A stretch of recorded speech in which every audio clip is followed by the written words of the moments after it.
Assalamualaikum warahmatullahi wabarakatuh. Ketemu lagi dengan saya, Muhammad Hafid dari Universitas Negeri Semarang.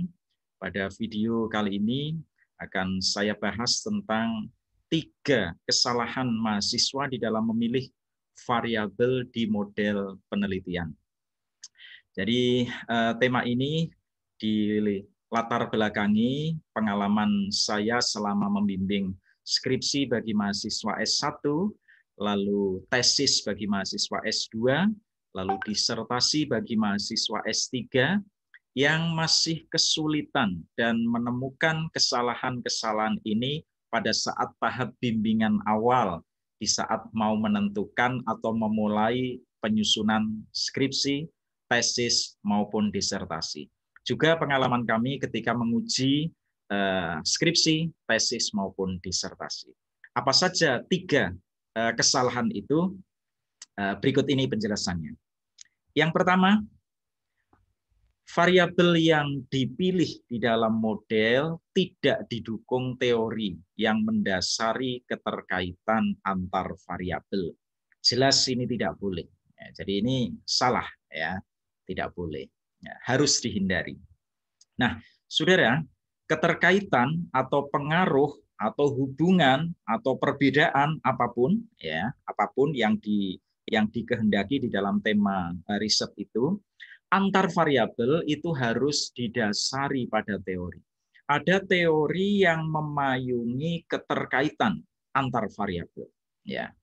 Didukung pustaka, ya. Didukung hasil riset terdahulu, hasil-hasil riset terdahulu, ya. Ada dukungan hasil yang menunjukkan keterkaitan antar variabel itu. Lalu diterima secara logis dan rasional, karena disinilah wilayah peneliti untuk memberikan justifikasi pentingnya variabel itu disusun di dalam sebuah model penelitian. Baik, saudara, ini ada contoh sebuah model penelitian, misalnya seperti ini. Peneliti menyusun model penelitian, menempatkan 4 variabel independen. Apa saja yang termasuk variabel independen di model ini? Ya, betul. Profitabilitas, leverage, likuiditas, ukuran perusahaan. Lalu menempatkan 1 variabel dependen, pengungkapan sustainability report, dan menempatkan good corporate governance sebagai variabel moderating. Tentang model yang menempatkan variabel moderating akan saya sajikan insya Allah dalam video berikutnya. Ya, insya Allah belum ada videonya. Ya.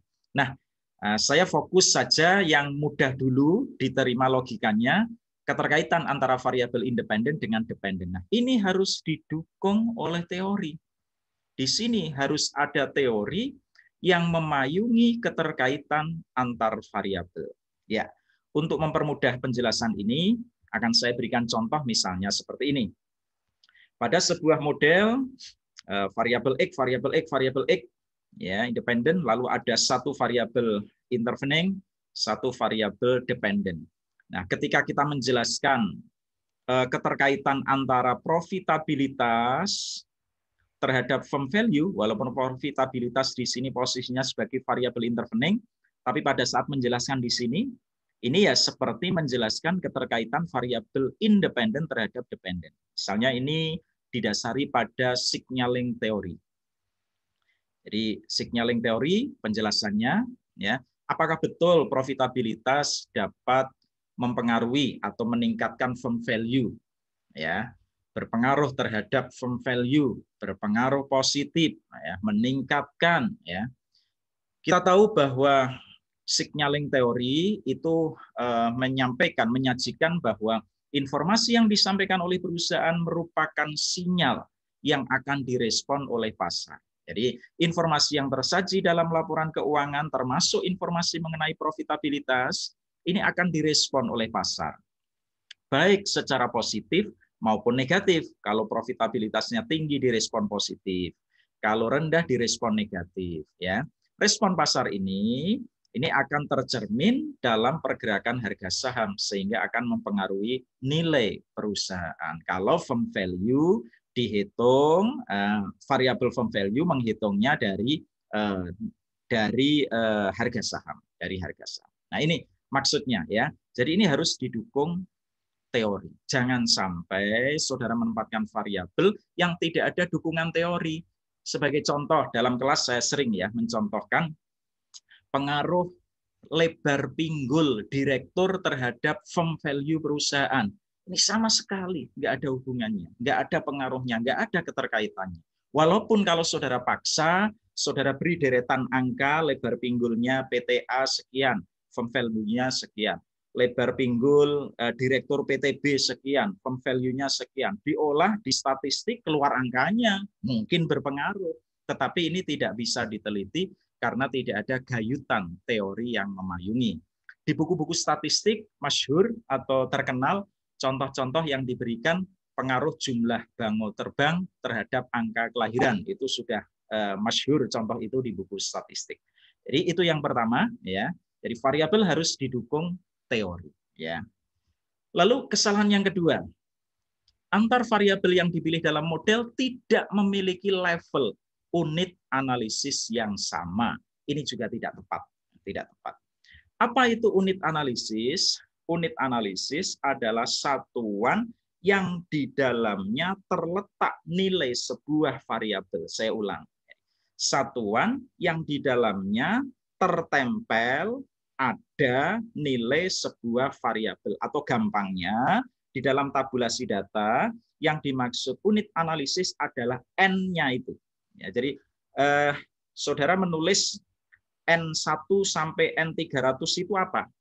Kalau N-nya perusahaan berarti unit analisisnya perusahaan. Kalau N-nya guru berarti unit analisisnya guru. Kalau N-nya siswa berarti unit analisisnya siswa. Pak, apakah sama Pak unit analisis dengan sampel? Bisa sama, bisa beda. Bisa sama kalau riset saudara cross section ya. Meneliti perusahaan manufaktur di Indonesia, diteliti hanya 1 tahun. Jumlah perusahaannya 70, karena diteliti 1 tahun, N-nya 70. Jadi sampel sama dengan unit analisis. Tapi kalau data saudara pooling data, meneliti perusahaan manufaktur, jumlahnya 70, diteliti 3 tahun, berarti nanti ada PT Aqua 2017, PT Aqua 2018, PT Aqua 2019, berarti sampelnya 70, unit analisisnya 3 kali 70, 210. Berarti unit analisis belum tentu sampel. Bisa ya, bisa tidak. Baik, saudara, ini misalnya.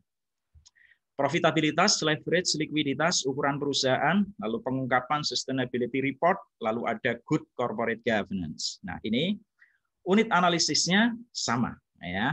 Jadi ini kenapa harus sama ya saudara ya? Karena nanti saudara akan menyusun tabulasi yang seperti ini ya. Profitabilitasnya siapa? PT Aqua. Leverage-nya siapa? PT Aqua. Likuiditasnya siapa? PT Aqua. Ukuran perusahaannya siapa? PT Aqua. Good corporate governance siapa? PT Aqua. Sustainability report-nya siapa? PT Aqua. Jadi semuanya ini harus sama ini unit analisisnya. Jelas ya? Semoga jelas ya. Nah, jangan sampai seperti ini.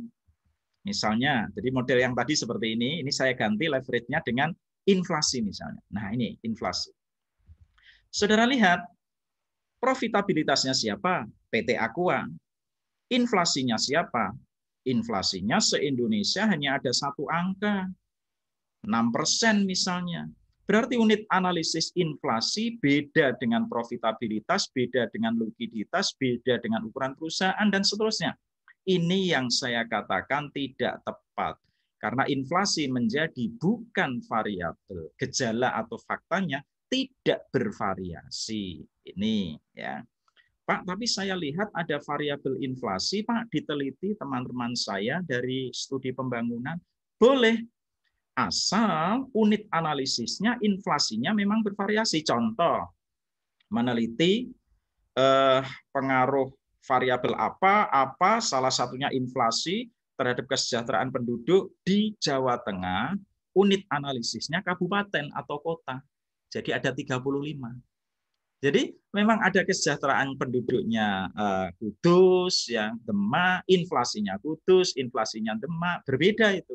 35-nya berbeda, boleh yang seperti itu. Tapi dalam konteks ini, inflasi yang dimaksud adalah inflasi nasional, ini menjadi tidak tepat. Paham ya? Semoga paham. Semoga paham. Nah, jadi ini tidak tepat. Ya, coba bandingkan. Ini ada pengaruh ukuran perusahaan, kepemilikan manajerial, dan kualitas audit terhadap kinerja perusahaan. Coba unit analisisnya apa itu? Ya, tepat, perusahaan. Bandingkan dengan ini. Pengaruh ukuran perusahaan, oke, perusahaan. Tingkat suku bunga SBI. SBI itu Sertifikat Bank Indonesia. Ini nasional 1. Berarti bukan perusahaan unit analisisnya. Kualitas audit, oke, perusahaan. Kinerja perusahaan, oke, perusahaan. Sehingga ini oke, betul, tapi yang ini tidak tepat. Lagi, teman-teman dari pendidikan. Pengaruh motivasi siswa, kecerdasan emosional, perhatian orang tua terhadap prestasi belajar. Unit analisisnya apa ini? Ya, betul, siswa. Motivasinya siapa? Siswa. Kecerdasan emosionalnya siapa? Siswa. Perhatian orang tuanya siapa? Orang tua siswa. Prestasi belajarnya siapa? Siswa. Bandingkan dengan ini. Motivasi siswa, kecerdasan emosional, metode mengajar guru. Nah, ini miliknya guru ini. Unit analisisnya guru. Jadi kalau satu kelas ada 36 siswa, motivasinya ada 36 macam. Kecerdasan emosionalnya ada 36 macam. Prestasi belajarnya ada 36 macam. Tapi metode mengajar gurunya hanya 1. Berarti yang ini oke, yang ini tidak oke. Lagi. Pengaruh motivasi berkarya, pendidikan dan pelatihan, guru ini maksudnya, kedisiplinan guru terhadap kinerja guru. Unit analisisnya guru. Tapi kalau ini, motivasi berkarya guru, maksudnya, diklatnya guru. Kepemimpinan kepala sekolah. Nah, ini kepala sekolah. Jadi unit analisisnya tidak sama. Yang ini oke, yang ini tidak oke. Coba kita ure ya, kenapa tidak oke? Ya, kita contohkan ini tadi. Jadi, saudara nanti pada saat tahap analisis data akan mempersiapkan tabel ini, tabel tabulasi data. Ya, jadi motivasinya guru, diklatnya guru, disiplinnya guru, kinerja guru.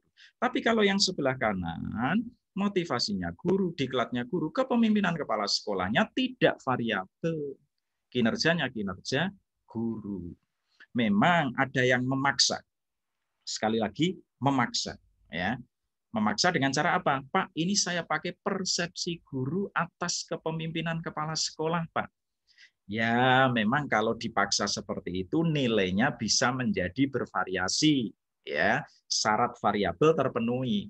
Tapi kan itu menjadi mengada-ada. Kepala sekolahnya 1, kualitas kepala sekolahnya itu seberapa, kok nilainya bermacam-macam. Ini namanya memaksa. Ya, dari sisi metodologi statistik bisa masuk. Tetapi dari sisi teori saya termasuk yang tidak setuju yang seperti itu. Ya, seperti tadi metode mengajar guru pakai persepsi siswa. Ya memang nilainya bisa bermacam-macam, ya. Tetapi dari sisi teoritik menjadi tidak tepat. Ya, oke. Yang ketiga, variabel yang dipilih tidak memiliki sifat gejala atau fakta yang bervariasi. Barusan kemarin saya menguji, ya, dan juga barusan 2 mahasiswa saya yang mau bimbingan mengajukan variabel ini, ya. Contoh, ini tidak tepat ya. Contoh variabelnya adalah tax avoidance. Saya tidak dalam kapasitas menyalahkan variabel tax avoidance, tidak menyalahkan dulu. Tapi setelah tahu cara mengukurnya seperti ini, tax avoidance itu penghematan pajak, ya, menghindari pajak, penghematan pajak. Caranya mengukur ternyata beban pajak dibagi laba sebelum pajak kali 100%. Saudara, kalau rumusnya begitu, akan menghasilkan angka berupa apa? Berupa tarif pajak. Karena beban pajak itu dihitung dari tarif pajak kali laba sebelum pajak. Kan beban pajak sama dengan tarif kali labanya. Kalau saudara cari dengan rumus beban pajak dibagi laba sebelum pajak, ya ketemunya tarif.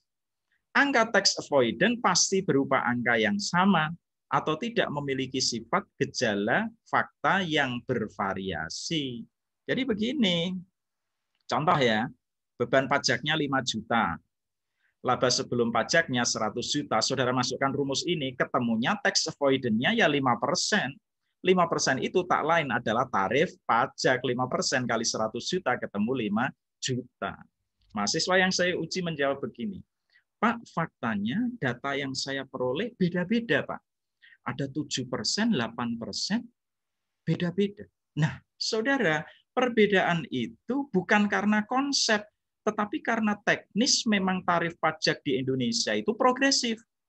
Ada 5% sampai 50 juta, ya toh, di atas 50 juta sampai berapa ya? 250 juta, itu tarifnya berapa kalau saya lupa, mohon maaf ya, 10% atau 15%, 10% ya. Lalu progresif lagi 25%, lalu di atasnya 500 juta 30%. Lah karena angkanya progresif, ketika perusahaan itu punya laba 600 juta, ya angkanya perkaliannya berjenjang itu menjadikan angkanya berbeda, tidak bisa ketemu tepat 5%, 10%, 25%, tidak bisa begitu, tetapi angkanya berbeda-beda karena tarif progresif tadi, bukan karena sifat variabel. Jadi itu 3 yang saya temukan pengalaman kami membimbing dan menguji, baik skripsi, tesis, maupun disertasi. Mungkin teman lain, Bapak Ibu dosen yang lain menemukan hal lain akan memperkaya ya, pemahaman saudara semua. Demikian yang dapat saya sampaikan. Terima kasih. Wallahul muwaffiq ila aqwamit thoriq. Wassalamualaikum warahmatullahi wabarakatuh.